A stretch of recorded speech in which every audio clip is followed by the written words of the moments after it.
Voilà, bonjour frères et sœurs. C'est un grand bonheur d'être devant vous pour partager avec vous la parole du Seigneur. C'est aussi une grande responsabilité hein, parce que je me dois de vous dire ce que le Seigneur voudrait vous dire. Et là, c'est pas évident, hein, mais voilà, je compte sur la grâce du Seigneur pour que chacun de nous, nous puissions entendre la voix de Dieu. C'est ça l'important. On peut entendre de belles choses, on peut être content, ah, ça me fait plaisir, et ainsi de suite. Euh, mais pourvu que Dieu puisse nous interpeller et qu'il y ait une suite, et que notre vie soit imprégnée de ce que Dieu nous dit, non pas de ce que je dis, parce que bien d'autres pourraient le dire aussi bien, mieux que moi, mais quand c'est Dieu qui nous dit quelque chose, alors là, c'est tellement important et précieux. Et nous devons le, le garder dans notre cœur, mais aussi le vivre, le vivre. Voilà, eh bien, je vous propose que nous lisions maintenant dans l'épître aux Hébreux, au chapitre 12,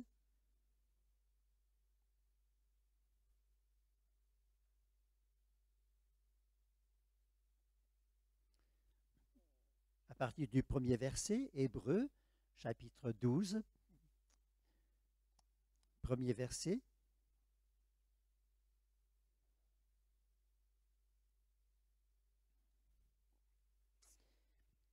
Nous donc aussi, puisque nous sommes environnés d'une si grande nuée de témoins, rejetons tout fardeau et le péché qui nous enveloppe si facilement, et courons avec persévérance dans la carrière qui nous est ouverte, ayant les regards sur Jésus, qui suscite la foi et la mène à la perfection. En échange de la joie qui lui était réservée, il a souffert la croix, méprisé l'ignominie, et s'est assis à la droite du trône de Dieu. Considérez en effet celui qui a supporté contre sa personne une telle opposition de la part des pécheurs, afin que vous ne vous lassiez point l'âme découragée. Et je vous propose encore une autre lecture dans Philippiens, au chapitre 2, épître aux Philippiens, chapitre 2, à partir du premier verset.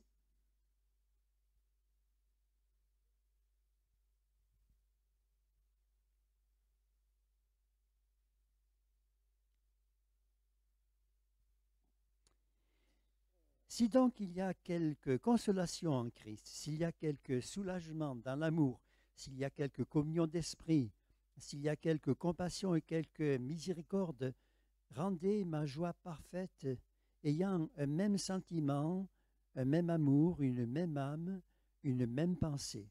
Ne faites rien par esprit de parti ou par vaine gloire, mais que l'humilité vous fasse regarder les autres comme étant au-dessus de vous-même. Que chacun de vous, au lieu de considérer ses propres intérêts, considère aussi ceux des autres. Ayez en vous les sentiments qui étaient en Jésus-Christ. Existant en forme de Dieu, il n'a point regardé son égalité avec Dieu comme une proie à arracher, mais il s'est dépouillé lui-même en prenant une forme de serviteur, en devenant semblable aux hommes. Et il apparut comme un vrai homme. Il s'est humilié lui-même, se rendant obéissant jusqu'à la mort, même jusqu'à la mort de la croix.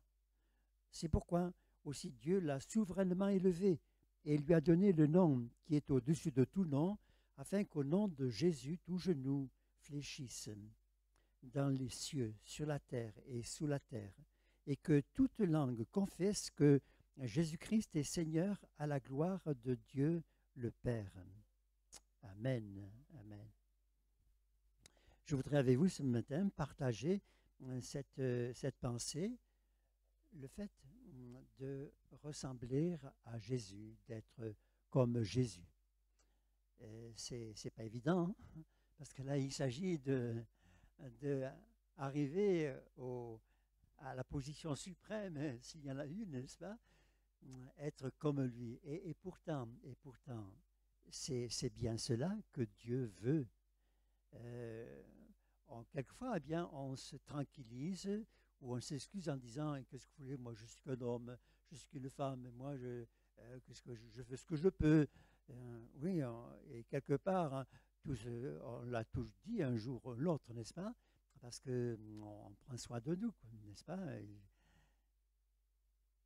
Mais ce n'est pas pour autant que Dieu est satisfait avec nous, n'est-ce pas?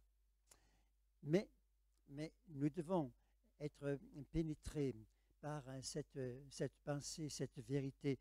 Dieu nous a appelés à lui appartenir, à être son enfant comme nous l'avons chanté. Et quelle grâce d'être enfant de Dieu. Est-ce que vous l'êtes? Moi, moi, enfant de Dieu, moi, je vais essayer de faire quelques progrès, je vais y arriver peut-être. On pourrait penser comme cela. Et pourquoi je ne le serais pas? Mais ça dépend de moi, ça ne dépend pas des autres, ça dépend pas de Dieu, ça ne dépend pas de l'adversaire, ça dépend de moi, dans ce que je fais, de ce que Dieu m'offre et de ce qu'il me promet. Voilà. Si je veux croire dans ce que Dieu me dit, alors il efface tout ce qui me rendait incapable de vivre avec Dieu. Il pardonne tout mon passé et à partir de là, eh bien, je commence une vie nouvelle dans laquelle eh bien, je suis enfant de Dieu, tout simplement. Je ne suis pas peut-être le meilleur, je ne suis pas arrivé au maximum de ce que Dieu veut, mais je suis enfant de Dieu, gloire à Dieu. Et quel bonheur de pouvoir dire, hein, plutôt, comme ça, merci, excuse-moi. Et quel bonheur de pouvoir dire, hein, Seigneur, tu m'as sauvé, tu m'as arraché à la mort, tu m'as délivré de ce qui venait de l'adversaire. Maintenant, je t'appartiens. Je suis ton fils, je suis ta fille. Est-ce que ça vous arrive de lui dire cela? Est-ce que vous pouvez lui dire, Seigneur, tu es mon Dieu, mais tu es aussi mon Père. Tu es mon Père. Je suis ton enfant, je t'appartiens. Et Dieu m'a accordé un si grand salut, et dans la mesure où je le crois, alors j'entre dans cette vie nouvelle qui fait de moi donc un enfant de Dieu, son fils, sa fille, et que ceci donc permet à Dieu d'agir par son esprit dans ma vie et m'amène à ressembler à Jésus. Alors avec mes forces, je n'y arriverai jamais, pas la peine d'essayer, mais parce que je dis oui à Dieu, alors il fait quelque chose en moi. Et moi je dis oui, j'accepte, je lui soumets ma vie et l'œuvre de Dieu se fait dans ma vie. Et ainsi je deviens semblable à Jésus. Gloire à Dieu. Alors, nous avons lu tout à l'heure dans Hébreux au chapitre 12 et au verset 2, « Ayant les regards sur Jésus, qui suscite la foi et l'amène à la perfection. » Ayant les regards sur Jésus. Une traduction plus littérale pourrait donner « détournant les regards vers Jésus ». Détournant. On est pris par toutes sortes de choses qui attirent notre regard. Et ainsi, nous pouvons être occupés, pris, comme inoptisés par tout ce qui peut se passer autour de nous. Mais voici, il y a l'appel de Dieu qui s'adresse à nos cœurs, il y a l'action du Saint-Esprit qui se fait dans notre âme. Et alors, nous sommes donc amenés à quitter la direction de nos regards qui se posent sur telle et telle chose, qui ne sont pas toujours, positives, n'est-ce pas, qui peuvent nous causer plein de problèmes, et les détournant, acceptant de ne plus regarder cela, mais de diriger par notre propre volonté, avec notre propre décision, regarder vers Jésus, regarder à lui, ce qu'il est, ce qu'il a fait, ce qu'il a promis de faire. Et quand on le découvre, et on le découvre de plus en plus et de mieux en mieux, alors cela suscite dans notre cœur le désir d'être comme lui. Peut-être que il vous est arrivé de voir ces jours-ci là, les Jeux Olympiques. Vous avez vu quelques images. Moi, je trouve que c'est quelquefois impressionnant de voir des personnes qui arrivent à sauter le saut par la perche, à la perche, mais aussi simplement le saut à la barre. Là. Je ne sais pas comment ils arrivent à sauter comme ça à la renverse. Moi, je crois que je ne sauterai pas très haut. Mais il y en a d'autres qui courent. Ils courent 5 km. Oh là là, il y en a d'autres, ils font des prouesses. Mais en fait, eh bien, ils n'ont pas toujours fait cela. Mais ils se sont exercés, ils se sont entraînés. Et puis, ils y arrivent à faire des choses que peut-être j'aurais pu faire si, depuis tout jeune, j'avais commencé à faire cela et à m'exercer. Et peut-être que j'aurais pu faire plus que ce que j'ai fait, n'est-ce pas? Voilà. Alors, ce qu'on voit, eh bien, suscite à nous de l'admiration, de l'étonnement, et on aimerait être comme cela. Mais quand on regarde Jésus, c'est encore plus fort, plus grand. Il est tellement merveilleux. Être comme lui, être comme Jésus, c'est bien là tout mon désir. Alléluia. Nous sommes pris, du moins exposés, au danger de nous satisfaire de l'état dans lequel nous sommes, à la hauteur où nous sommes parvenus, en disant, moi j'ai fait déjà un parcours avec le Seigneur, je ne suis pas n'importe qui, n'est-ce pas? Et puis, j'ai ma place dans l'Église, j'appartiens à telle Église, et puis donc je suis un chrétien, voilà, voilà. Et on se contente de cela, et on devient religieux. On se contente sur notre appartenance de l'Église, sur une certaine manière de vivre et de concevoir la vie chrétienne, parce que bien, on se coule un peu dans la moyenne de ce que sont nos frères et nos sœurs autour de nous. Et puis, Jésus, si on peut faire un peu mieux, peut-être, mais c'est pas toujours notre souci. Et ainsi, on vit non pas certains jours seulement, mais des années, des mois et des années, jusqu'au moment où il faut partir et rencontrer le Seigneur et lui dire comment nous avons utilisé notre vie, ce que nous avons fait, des talents et des moyens et du temps que Dieu nous a donné afin que nous le servions et que nous accomplissions sa volonté, à l'exemple de celui qui est notre modèle, Jésus. Nous sommes tous et toutes exposés à ce grand danger de devenir des religieux. Vendredi soir, déjà, Guillaume nous en parlait. Et il y a toujours, depuis le début de l'Église primitive jusqu'à aujourd'hui, et tant que l'Église sera ici-bas sur la terre, eh bien, l'Église est exposée au danger de se complaire, de se satisfaire, sans vouloir aller plus loin, sans vraiment accomplir pleinement ce que Dieu voudrait. Alors, on trouve des excuses, n'est-ce pas? Mais ces excuses ne tiennent que pendant que nous sommes sur la terre, elles ne tiendront peut-être pas quand nous serons devant le Seigneur. Voilà. Nous sommes exposés à ce danger. Et il nous faut constamment revenir vers le Seigneur, nous plonger dans ce qu'il est et ainsi garder un cœur ouvert à ce qu'il nous dit. Ressembler à Jésus, c'est là la chose importante de notre vie. Dans l'Épître aux Galates, l'apôtre Paul disait, Galates au chapitre 4 et verset 19, je vous le lis.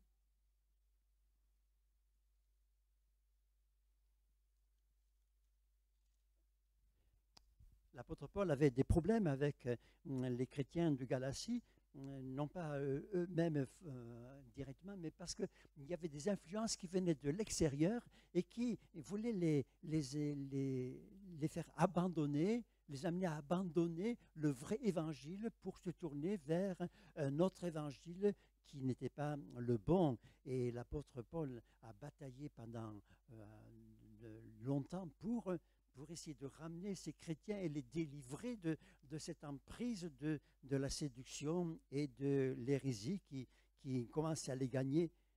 Et il dit, par exemple, Galates chapitre 4 et au verset 17, il commence en disant « Le zèle qu'ils ont pour vous n'est pas pur, mais ils veulent vous détacher de nous afin que vous soyez zélés pour eux.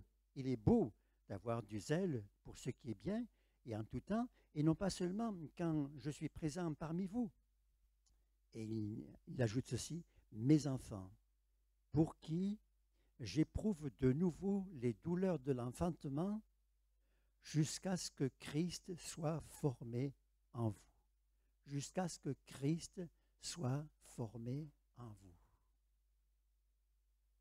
Le but de Dieu, ce n'est pas seulement que nous soyons délivrés de l'enfer, c'est important, c'est essentiel, c'est le départ de notre marche avec Dieu.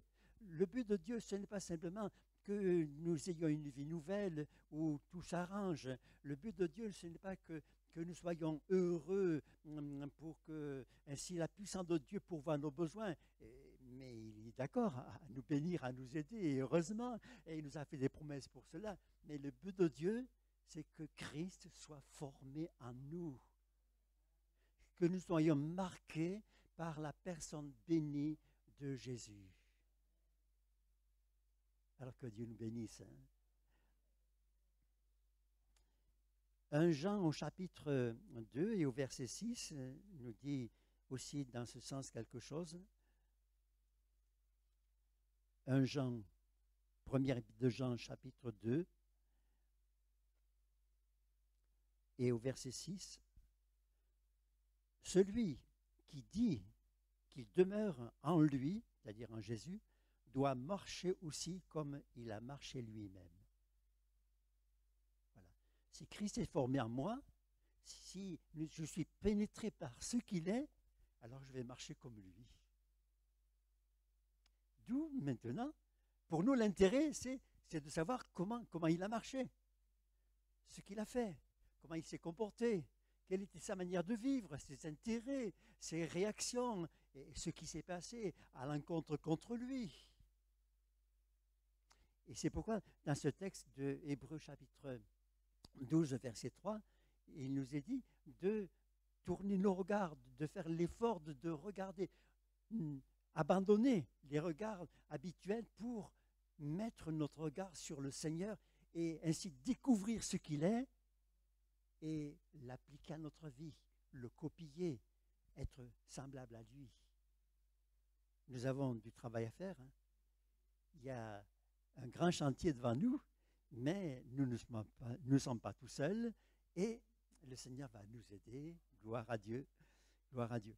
Alors, j'ai noté quelques points que je voudrais me partager avec vous maintenant. En regardant Jésus, on découvre d'abord sa relation avec le Père. Parce qu'en fait, tout dépend de cela. Je peux m'efforcer d'être un chrétien, de correspondre à un certain senti, une certaine norme, et ainsi je vais arriver à copier un peu tout le monde là, et donner l'impression que je suis un bon chrétien, et on dira, ah oui, là, c'est quelqu'un de bien, parce qu'il fait ceci, parce qu'il fait cela. Cette chrétienne, eh bien, oui, c'est vrai, c'est une bonne chrétienne, oui, elle est...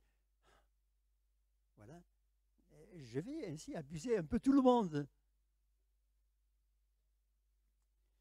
Mais en fait, ce qui fait ma qualité de vie chrétienne, c'est la relation que j'ai avec mon Père. Est-ce que Dieu est mon Père?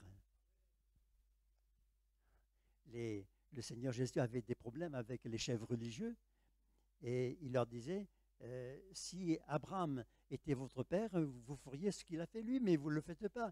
Ah, mais nous ne sommes pas des enfants illégitimes, disait-il. Et Jésus répond, vous avez pour père le diable. Vous montrez que vous aimez Dieu. Vous montrez que vous êtes attaché à Dieu. En fait, votre père, c'est le diable. Qu'on ne dise jamais cela de nous, n'est-ce pas? La relation avec son Père, c'est quoi? Il dit ceci, je connais le Père et le Père me connaît. C'est écrit dans Jean chapitre 8 et verset 55. Je connais le Père et le Père me connaît. Non pas une connaissance théorique au point qu'il a lu quelque part dans un livre que Dieu est ceci, que Dieu est cela. Non, c'est pas ça. Mais cette relation importante et précieuse qui fait que la vie du Père est en lui et lui, il n'y a aucun obstacle entre le Père et lui. C'est une communion constante et parfaite. Vous avez remarqué que bien des choses arrivent dans notre dans notre vie de chaque jour, des choses qui viennent pour nous accaparer et faire qu'à un moment donné, ah ben, tiens, il faudrait que je pense à Dieu, Dieu où il est. Et il est un peu perdu dans tout frata ou fata, je sais pas, de nos occupations, de nos idées. Eh bien, il est un peu perdu. Il faut un peu chercher pour le retrouver et retrouver la communion avec lui. Ouais. Jésus cherchait la communion avec le Père. Sa vie de prière était exceptionnelle. Il passait beaucoup de temps dans la prière, non pas pour être quelqu'un de bien aux yeux des autres, mais parce que ça faisait partie de sa relation avec le Père. Vous avez remarqué que bien des occupations nous entraînent à être actifs dans un tas de choses, et quand il s'agit de prier, on n'en a pas toujours envie. Et puis on trouve qu'il est important qu'on fasse telle et telle chose plutôt que de prier. Et prier, eh bien, on le fera oui, après avoir fait cela. Parce que ce qu'il faut faire, c'est important, tellement important que, eh bien, Seigneur, tu attendras hein, que j'ai fait cela. Bon, il y a des choses qu'il faut faire en leur temps. Il y en a d'autres, on pourrait peut-être les faire un peu plus tard. Et peut-être que la réussite de ce que nous allons faire dépend de la relation que nous avons avec le Père et qui va nous permettre de bien faire et de faire intelligemment les choses que nous sommes amenés à faire. Quand Jésus a dû choisir les hommes qui allaient être les instruments du départ de l'Église, de la construction de l'Église, il a passé toute la nuit à prier. Luc au chapitre 6 et au verset 12. Il a passé toute la nuit à prier et après cela, il a choisi les 12 apôtres parmi tout l'ensemble des disciples qui l'accompagnaient. Grande décision, hein? À qui confier une tâche si importante? Il y a des tâches importantes dans notre vie. Mais quelquefois, nous estimons important telle chose et donc on fait un effort pour s'approcher de Dieu et pour lui demander son secours. Mais il y en a d'autres, nous estimons qu'elles sont moins importantes et pourtant elles peuvent déterminer notre vie d'une manière qu'on ne pourra pas changer alors que nous ne le savons pas au départ. Oui, notre vie de prière doit être marquée par notre relation avec Dieu. C'était là ce qui faisait la vie de Jésus.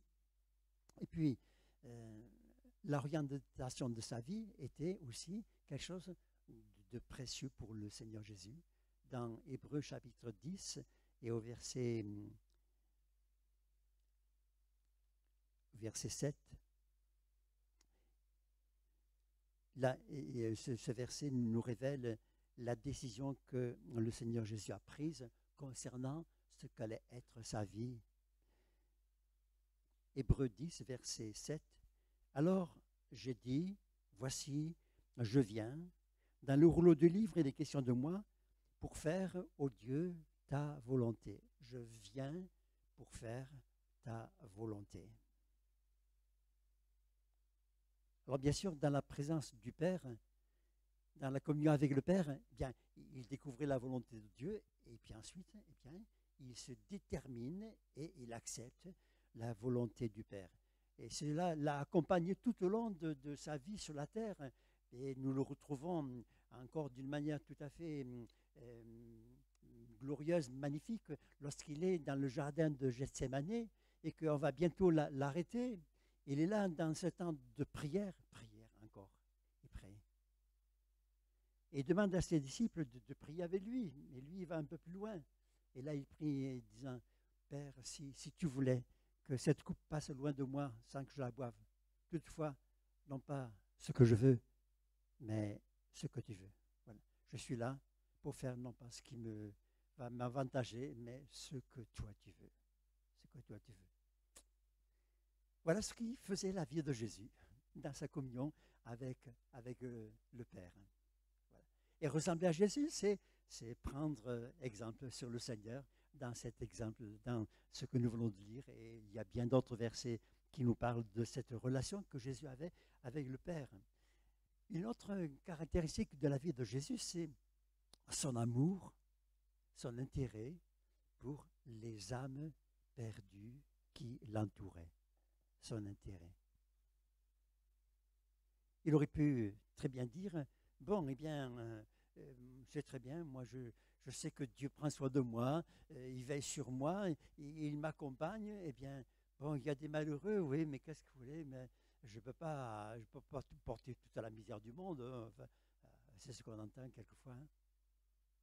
Mais on voit Jésus s'occuper avec intérêt des malheureux qui sont autour de lui. Alors bien sûr, quand il est comment dire, interpellé par quelqu'un qui a une vie assez aisée, eh bien, il ne se refuse pas. Il ne le laisse pas de côté. Il prend soin de lui répondre et de lui donner la parole qui convient. Mais il est à la recherche des malheureux, des brebis perdues. Et il y a ce texte de Luc au chapitre 15 où le Seigneur nous donne 3 paraboles. Et le début de ce texte est important. Luc chapitre 15.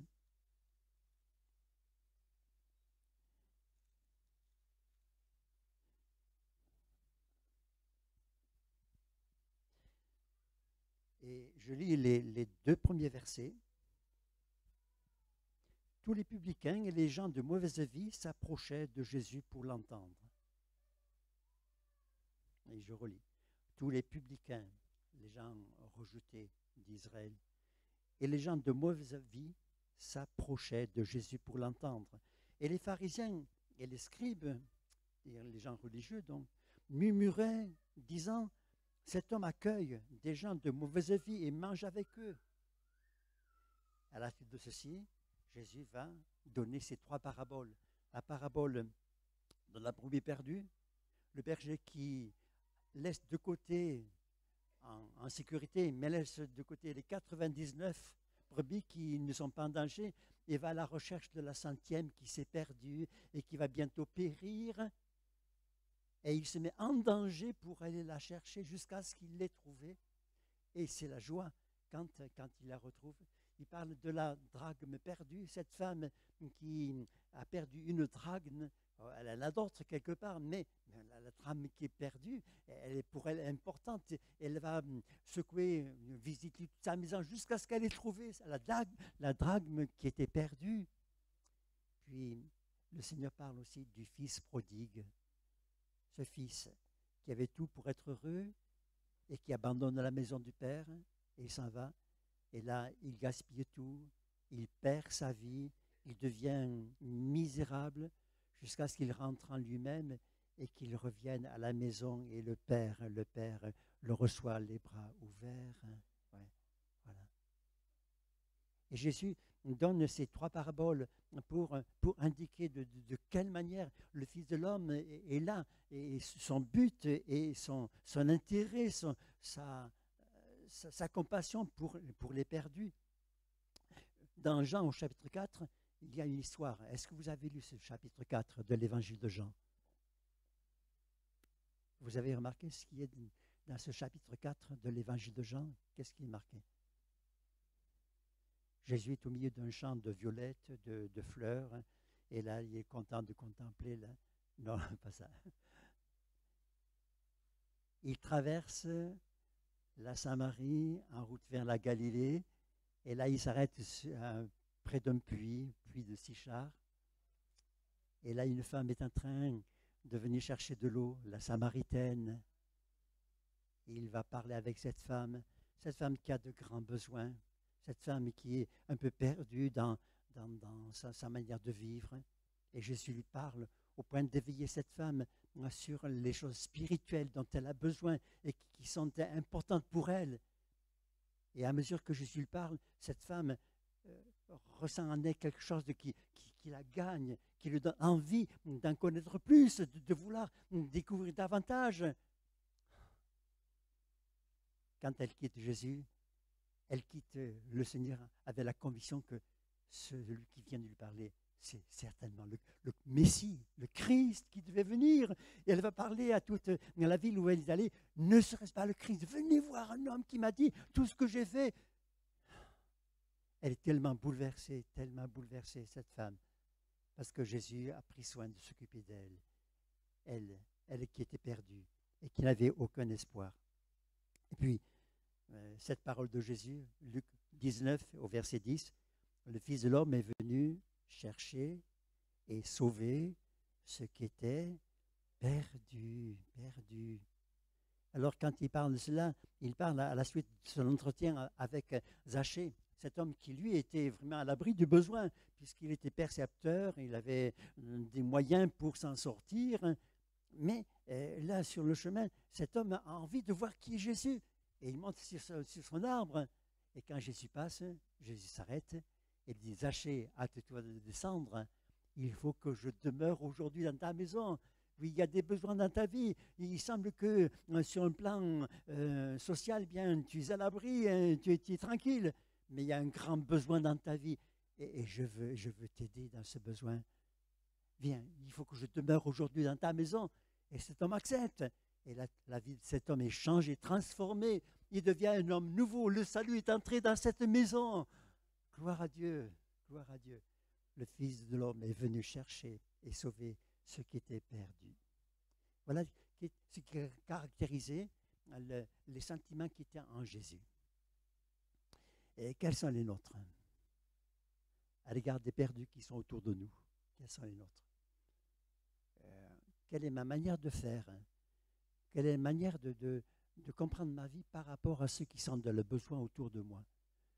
Qu'est-ce que je fais pour que ceux qui m'entourent aient une vie meilleure? Est-ce que je pourrais faire mieux que ce que je fais?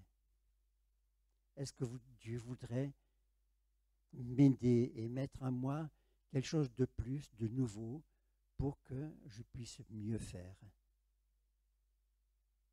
Quelquefois, on aurait envie il nous manque quelque chose dans notre vie familiale peut-être, ou je sais pas, dans notre travail, et on demande au Seigneur de nous aider, de nous donner quelque chose de plus. Seigneur, oui, il faudrait que tu m'aides là, parce que... Et pourquoi ne pas lui demander, Seigneur, tu vois, il y a des perdus qui sont là, et moi, je ne sais pas quoi faire. Alors, mets quelque chose dans ma vie, mets quelque chose de plus dans ma vie, pour que je puisse aider. Je ne sais pas quoi faire, je n'ai peut-être pas les moyens, mais parce que tu vas m'aider et mettre quelque chose dans ma vie, alors je vais pouvoir aider ces malheureux qui m'entourent. Est-ce que vous savez dans combien de temps Jésus va revenir? Bientôt, ouais. Alors, il y a bientôt 2000 ans qu'on le dit. Ce qui se passe en Israël nous interpelle, n'est-ce pas? L'autre jour, on entendait aux informations que 7000 Juifs quittent la France pour entrer en Israël, vu l'insécurité qu'il y a par rapport à ceux de confession juive. Ouais. Ce qui se passe en Israël doit nous alerter vraiment. Jésus est bientôt là, bientôt là. En fait, on ne sait pas quand est-ce qu'il va venir. Peut-être va-t-il venir dans 3, 4 ans, 5 ans. Peut-être que beaucoup plus tôt. Peut-être que l'an prochain, en 2025, le Seigneur sera venu pour enlever l'Église. Bon, alors, quand on parle de cela, je me dis, il faut que je sois prêt, il faut que je organise bien ma vie. Oui, mais les malheureux qui sont autour de moi, qu'est-ce que j'ai fait pour les aider? Quelle attitude j'ai eue pour qu'ils puissent découvrir découvrir, comprendre que Dieu est capable de changer leur vie, comme il l'a fait pour la Samaritaine et pour tant d'autres.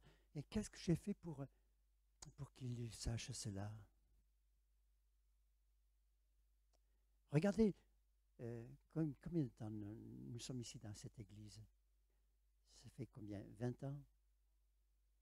20 ans? Plus? J'ai été baptisé, pas dans ce local, mais dans le premier local qui a été mis en place à Castres.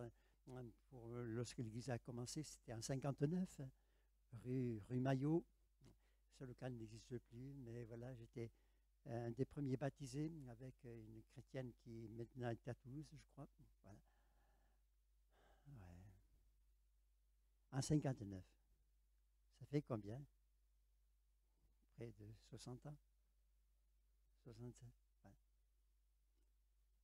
Depuis 65 ans, bientôt, que l'église est là, installée à Castres. Combien nous sommes? Il a fallu 65 ans pour que nous soyons combien? Et pour sauver, mettons, 50 personnes de plus, combien il faudra? Il faudra 100 ans au moins, 100 ans, 120 ans. Ça veut dire que quelque part, il faudrait qu'on se bouge un peu plus que ce qu'on fait. Vous ne croyez pas? Alors, d'accord, je veux dire, eh bien, alors bougez-vous, hein, bougez-vous, enfin, faites quelque chose, quoi. Et moi, qu'est-ce que je fais, moi? Qu'est-ce que je fais? Alors, il faut qu'on se bouge tous.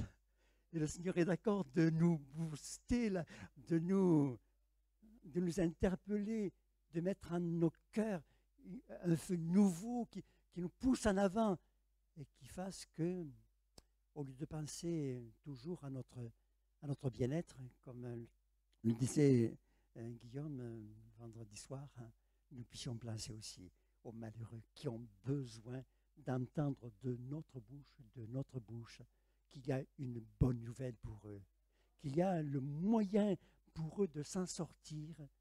Encore faut-il que notre bouche s'ouvre pour leur dire. Alors on va dire, mais ils sont durs, et puis moi je ne sais pas quoi dire. Oui, mais peut-être que le Seigneur va nous aider, hein, pour nous permettre de dire ce qu'il faut dire, et puis pour ouvrir leur cœur. Et l'apôtre Paul, quand il écrivait aux chrétiens, et bien disait, priez pour moi afin que quand j'ouvre la bouche, eh bien, je puisse dire ce qu'il faut et qu'une porte soit ouverte, que là où je vais pour annoncer l'évangile, eh bien, les gens soient réceptifs et préparés à écouter l'évangile.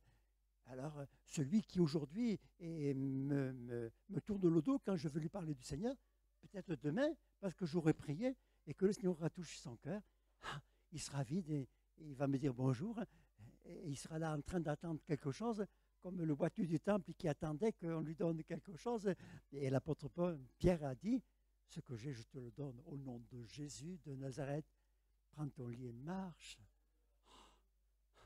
Et nous allons dire à cette personne, Jésus t'aime, il veut changer ta vie. Ah bon? Ah bon?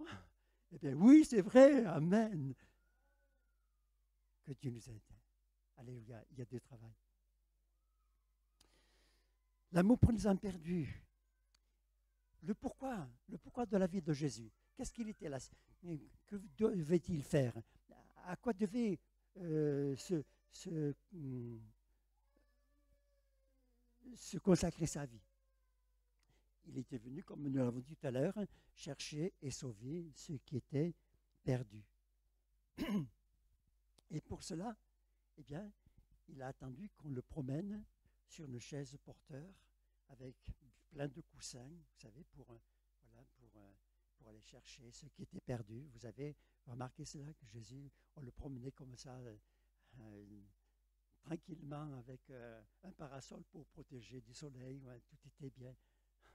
Non. Vous n'avez pas entendu? Excuse-moi. Oui. Oui. Eh bien, tout à l'heure, quand Guillaume lisait le texte pour la Sainte Seine, eh bien, c'est pas tout à fait cela qui nous est dit. Au contraire, il était méprisé, rejeté, abandonné. Il a donné sa vie. Et dans, dans l'épître aux Philippiens, tout à l'heure, nous lisions ceci. Philippiens au chapitre 2 et au verset 6. Existant en forme de Dieu, il n'a point regardé son égalité avec Dieu comme une proie à arracher, mais il s'est dépouillé lui-même en prenant une forme de serviteur, en devenant semblable aux hommes. Et il apparut comme un vrai homme. Il s'est humilié lui-même, se rendant obéissant jusqu'à la mort, même jusqu'à la mort de la croix. Il s'est dépouillé, il s'est humilié, et il est allé jusqu'à la mort de la croix. La croix, ce n'était pas simplement, comment dire, une circonstance qui peut arriver à tout le monde, c'était la mort de la plus honteuse qui était là. Les soldats romains eux-mêmes n'étaient pas mis sur une croix. C'était simplement les renégats, les traîtres qui étaient mis sur une croix dans l'armée romaine. Et bien sûr, les non-romains, eux, eh bien, ils étaient mis sur la croix parce qu'ils n'étaient pas considérés comme des gens de grande valeur. Hein. Donc la croix est un instrument de supplice et aussi de honte. De honte. Il était exposé à la honte de tout le monde. Eh bien, il a accepté cela pour nous sauver, pour nous délivrer. Il s'est dépouillé. Il s'est humilié. Qu'est-ce qu'on peut nous demander pour que nous ressemblions à Jésus? Est-ce que nous sommes prêts à être dépouillés de quelque chose? Est-ce que nous sommes prêts à être humiliés quelque part à cause de Jésus? Est-ce que nous sommes prêts à être mis au rang des honteux, rejetés, comme des... Et l'apôtre Paul dit, quand il parle de son ministère, qu'il était regardé comme les balayures du monde, le rejet de tout ce qui était vraiment, dont on devait se séparer. Est-ce que ça nous est arrivé déjà de connaître ces circonstances-là, où on est dépouillé, où on s'humilie pour aller jusqu'au rang le plus bas peut-être, et jusqu'à être mis dans la classe de ceux qui sont dans la honte, rejetés, méprisés. C'est ce que Jésus a subi, c'est ce qu'il a vécu. Alors, ressembler à Jésus, c'est quelque part aussi passer par là. Sommes-nous prêts à le faire? Et pourquoi pas? Pourquoi pas? Si nous permettons au Seigneur de nous remplir de son esprit, eh bien, nous serons amenés aussi à vivre cette même situation. Maintenant, l'attitude du monde, je vais terminer vite, l'attitude du monde religieux à son égard. Quand Jésus est venu, alors on a fait une grande fête. Voici le Messie qui arrive. On lui a ouvert un grand tapis tout rouge pour marcher dessus. Voilà, tu es le Messie, alors bien, voilà. Eh bien, c'est pas tout à fait cela. À peine né, le roi Hérode a cherché à le faire mourir. Oh là là, surtout pas qu'il ne vienne pas nous détrôner, n'est-ce pas? Il a fallu que ses parents l'amènent en Égypte très vite. Puis ensuite, eh bien, il a connu le mépris des chefs religieux, de la religion officielle. On cherchait toujours à détruire ses paroles et à le faire mourir à cause de ce qu'il disait. Et pourquoi cela? Bien parce que ce qu'il disait dérangeait les formes religieuses qui étaient là en place à ce temps-là. Et donc, cette vérité de ce que Jésus apportait mettait mal à l'aise ceux qui avaient leur importance sur le plan religieux et ils ne pouvaient pas l'accepter. Donc, ils cherchaient à faire mourir le Seigneur Jésus. Si on cherche à nous faire du mal, si on nous méprise, eh bien, c'est pas un problème. C'est pas un problème parce que c'est arrivé à celui à qui nous devons ressembler Et si ça nous arrive, eh bien, au lieu d'être catastrophé et malheureux, eh bien, la Bible dit qu'il nous faut plutôt rendre gloire à Dieu pour cette attitude, non pas qui nous est agréable, mais qui permet de reconnaître en nous quelque chose qui appartient à Dieu. Sa famille n'a pas été toujours encourageante pour lui. Un jour, on est venu le chercher parce qu'ils ont dit, ça y est, ça débloque, ça y est, il est hors de sens. Est-ce que votre famille est toujours d'accord avec vous quand on parle de Jésus? La mienne n'a pas toujours été d'accord.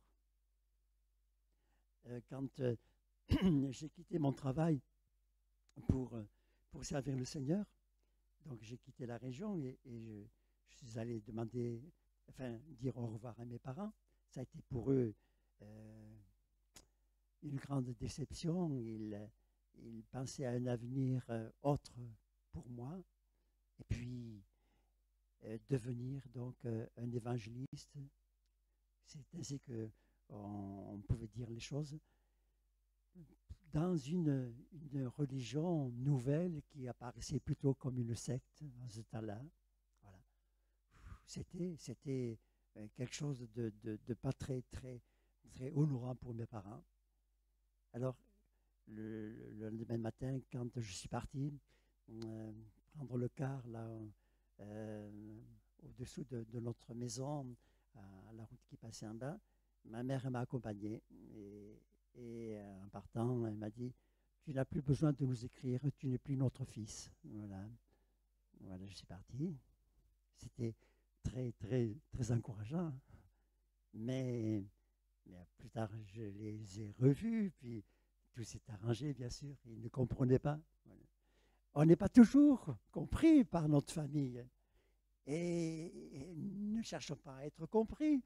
On a beau expliquer, mais on ne peut comprendre que quand on vit les mêmes choses, que quand l'Esprit de Dieu nous a touchés et nous amène à découvrir la valeur de notre vie avec le Seigneur.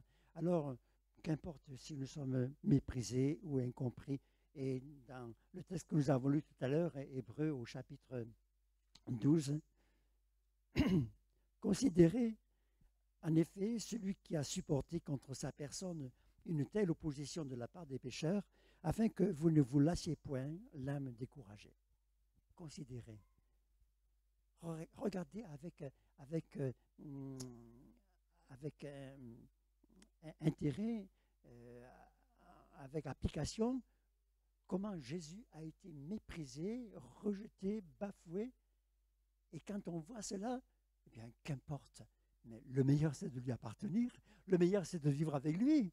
Le meilleur, eh bien, c'est d'être comme lui. Et qu'importe ce qui peut arriver, de toute manière, l'avenir, l'éternité nous attend.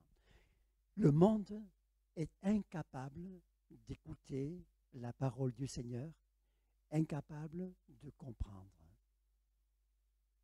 Il n'y a que quand l'Esprit de Dieu nous touche que nous sommes donnés à comprendre. Les chefs religieux, Jésus disait aux chefs religieux, vous n'écoutez pas parce que vous n'êtes pas de Dieu. Vous n'écoutez pas parce que vous n'êtes pas de Dieu. Et pourtant, il disait cela aux gens religieux. Alors, prions le Seigneur pour que nous rencontrions ceux et celles qui sont prêts à écouter et sont prêts à marcher avec le Seigneur. Et je termine en disant ceci. Le Seigneur Jésus avait de la considération pour tous et pour toutes. Quand il est ressuscité et que Marie de Magdala est là au tombeau pour voir apporter au Seigneur la sépulture dont qu'elle pensait être en relation avec la personne du Seigneur, bien, elle découvre que le tombeau est vide. Jésus lui apparaît et là, elle est bouleversée et Jésus dit à cette femme, va dire à mes frères, ceci, va dire à mes frères. Jésus considère les apôtres et les disciples comme ses frères. Non pas un tel va dire à Pierre ou à Jean, va dire à mes frères. Il nous appelle ses frères. Et quand il dit cela, il ne parle pas des meilleurs, de ceux qui sont à la tête du troupeau, de ceux qui ont accompli des choses magnifiques. Il parle de tous et de toutes. Alors cela montre l'intérêt que Jésus avait, la considération qu'il avait pour tous et pour toutes. Et ceci nous amène aussi, nous aussi, à considérer ce qui nous entoure. D'une manière humaine, eh bien, nous sommes comme attirés à rendre des honneurs à celui, à celle qui a une place en vue, qui se distingue par rapport aux autres parce qu'il semble qu'ils ont une fonction, parce qu'ils ont des capacités que d'autres n'ont pas. Par contre, celui qui n'en a pas beaucoup, ou peut-être encore moins que pas beaucoup, eh bien, si on ne dit pas bonjour, c'est pas grave. Si on ne le salue pas, si on ne donne pas de nouvelles, c'est pas grave. Je vous dis ça parce que ça m'est arrivé. Alors, on va saluer certains, et d'autres, eh bien, si on ne le salue pas, c'est pas grave. Et pourtant, un bonjour, une parole d'affection, ça peut faire beaucoup. Ça peut faire beaucoup. Mais Jésus s'occupait de tous et de toutes. Ceux qui étaient en haut comme ceux qui étaient très bas, il n'y avait pas de différence pour lui. Sa considération pour tous ceux qui y croyaient. Alors que s'il nous aide, nous bénisse. Et je crois qu'il va le faire. Je crois qu'il va nous aider à devenir meilleurs et qu'au travers de ce qu'il nous met en notre vie pour lui ressembler, alors nous serons rendus capables de l'honorer, de faire son œuvre de telle manière que on pourra dire, oh, cette église à Castres, oh là là, formidable. Voyez comme ils s'aiment. Voyez, il y a quelque chose de spécial. Quand on voit l'un, quand on voit l'autre, on a envie d'être là avec eux. Et pourquoi pas? Pourquoi pas? Que Dieu nous aide. Nous ne voulons pas devenir les meilleurs pour éclabousser les autres, mais nous voulons être comme le Seigneur qui nous a sauvés, qui nous a changés et qui nous destine à être comme lui ici-bas et comme lui jusque dans l'éternité. Nous allons prier le Seigneur. Nous sommes devant toi, Seigneur. Nous voulons te louer de tout notre cœur pour ce grand salut que tu nous as donné, pour la grâce que nous avons de vivre avec toi et de savoir que nos noms sont écrits dans ton livre de vie, le fait que tu as fait de nous des enfants de Dieu qui t'appartiennent, au point que nous pouvons t'appeler Père. Béni soit Dieu pour son œuvre dans nos vies. Seigneur, nous prions ce matin pour que ce que tu as commencé dans nos vies, tu le continues et qu'ainsi nous soyons en mesure de te ressembler dans tout ce que tu es, Seigneur, et de donner ce témoignage, d'apporter la lumière comme nous le chantions tout à l'heure au début, que notre lumière, elle brille, et qu'elle brille au sein des ténèbres et qu'ainsi, Seigneur, tu sois honoré, connu, glorifié, élevé et que beaucoup d'autres soient sauvés jusqu'à ce que tu reviennes nous chercher. Seigneur, merci de nous bénir tous et toutes. Je te prie, Seigneur, bénis mon frère, bénis ma sœur, donne-leur d'accomplir ta volonté, mais aussi bénis-moi et que tous ensemble, nous soyons utiles entre les mains du Seigneur, que ton Église devienne glorieuse, belle et prête pour le jour où tu vas venir pour l'enlever. Seigneur, merci et gloire à toi au nom de Jésus. Amen. Amen.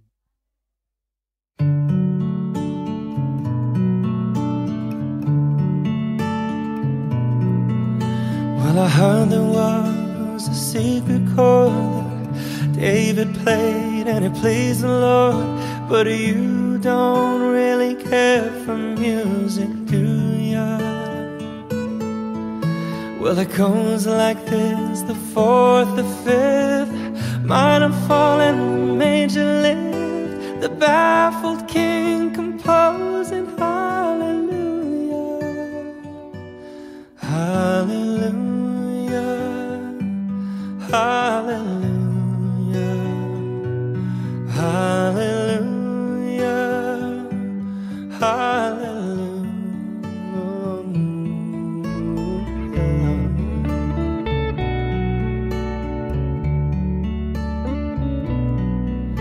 Well, your faith was strong, but you needed proof.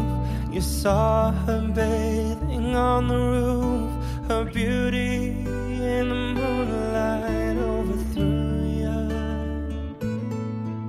She tied you to her kitchen chair. She broke your throat and she cut your hair. And from your